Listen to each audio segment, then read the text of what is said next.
ओम नमो भगवते वासुदेवाय नमः। आप सभी का दिन शुभ और मंगलमय हो। भगवान श्री हरि और माता लक्ष्मी की कृपा से आपके जीवन में सुख समृद्धि आए और आपका जीवन सदा सुखमय बना रहे। मित्रों, आज कार्तिक मास का 7वां दिन है और आज के दिन हम सुनेंगे कार्तिक मास महात्म कथा अध्याय 7 और साथ में सुनेंगे कार्तिक मास में सुनी जाने वाली खिचड़ी का कटोरा की कथा। तो आइए पूर्ण श्रद्धा के साथ कार्तिक मास की इन कथाओं को श्रवण करते हैं।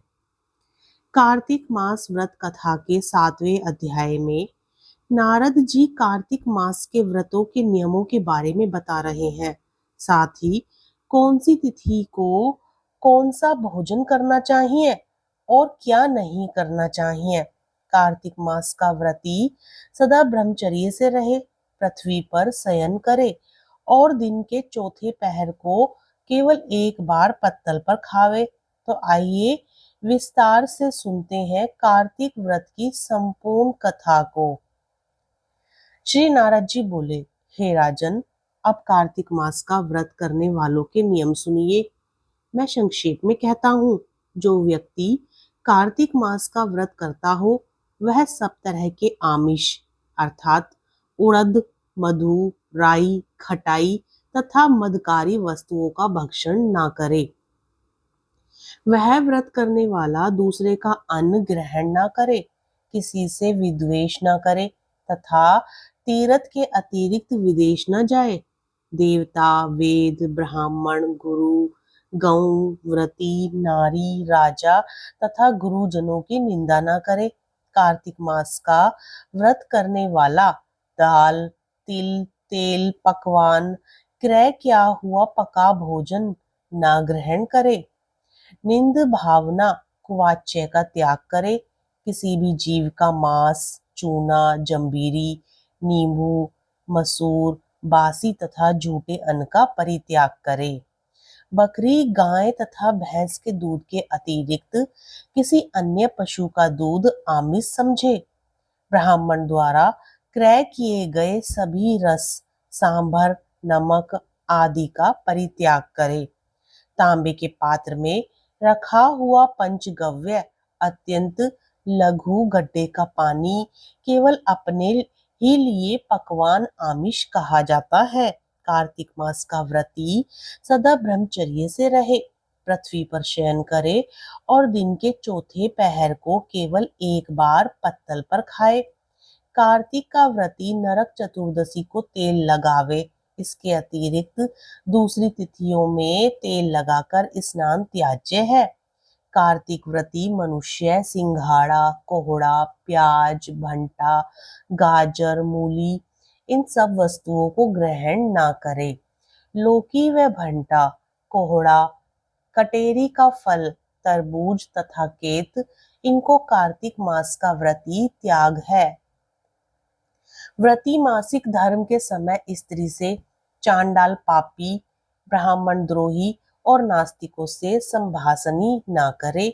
उपयुक्त मनुष्यों, कुत्तों तथा कौओं द्वारा दुष्ट पका हुआ भोजन, सूतक के समय का पका भोजन, 2 बार पकाया हुआ जल, अन्न न खावे। अपनी शक्ति के अनुसार कृच्छ चंद्रायणी व्रत श्री विष्णु भगवान की प्रसन्नता हेतु करे और पूर्व वर्णित नियमों का पालन करे।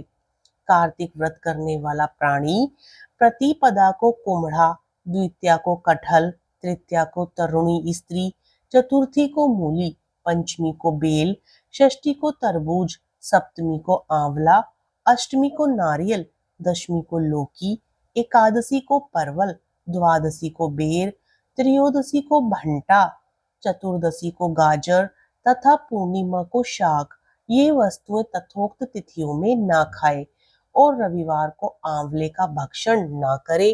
व्रती इन शाकों में से या और वर्जित शाकों में से कोई शाक खाना चाहे तो ब्राह्मण को देकर खाए।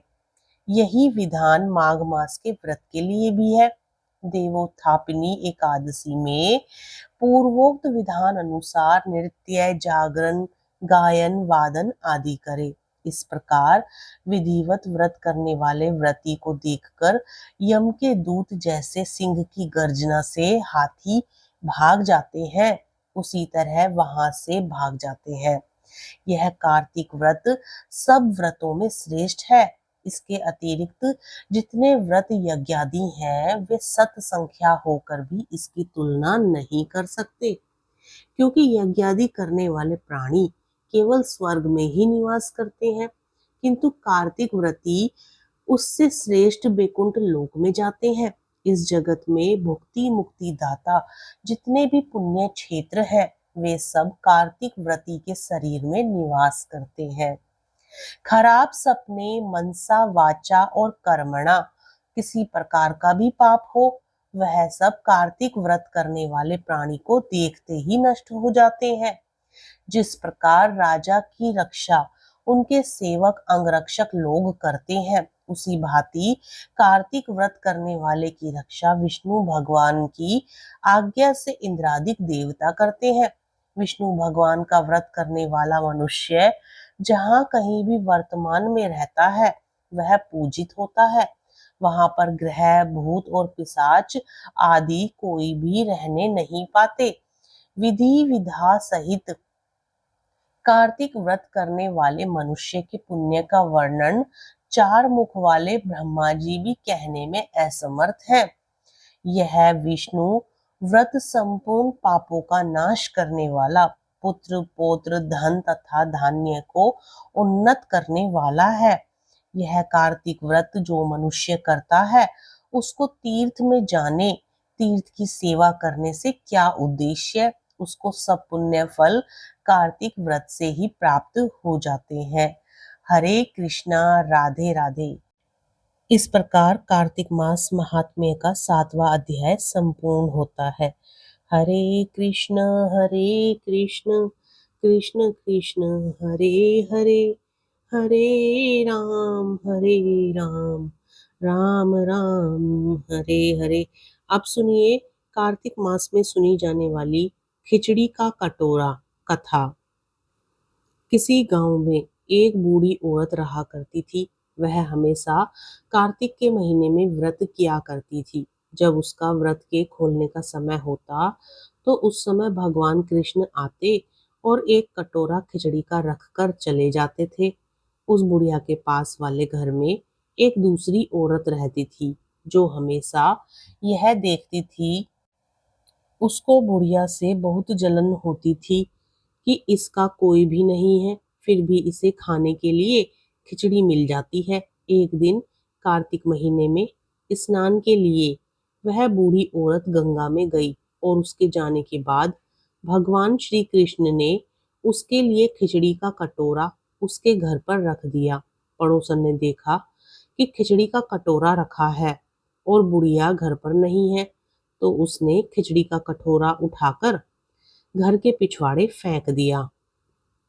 जब बुढ़िया कार्तिक स्नान करने के बाद घर वापस लौटकर आई तो उसे खिचड़ी का कटोरा नहीं मिला और वह दिन भर भूखी रही। वह औरत बार बार एक ही बात दोहराती रही कि कहाँ गई मेरी खिचड़ी और कहाँ गया मेरा कटोरा। बुढ़िया की पड़ोसन ने जहाँ खिचड़ी का कटोरा फेंका था वहां पर एक पौधा उग गया और उसमें बहुत सुंदर 2 फूल खिल गए। एक बार उस राज्य का राजा उस ओर से निकला तो उसने उन दोनों फूलों को देखा, तो उसने वह फूल तुड़वा लिए और अपने महल में ले आया। महल में लौटकर उसने वह फूल अपनी रानी को दिए। रानी ने जब उन फूलों को सूंघा तो वह गर्भवती हो गई। कुछ समय बाद रानी ने 2 सुंदर पुत्रों को जन्म दिया।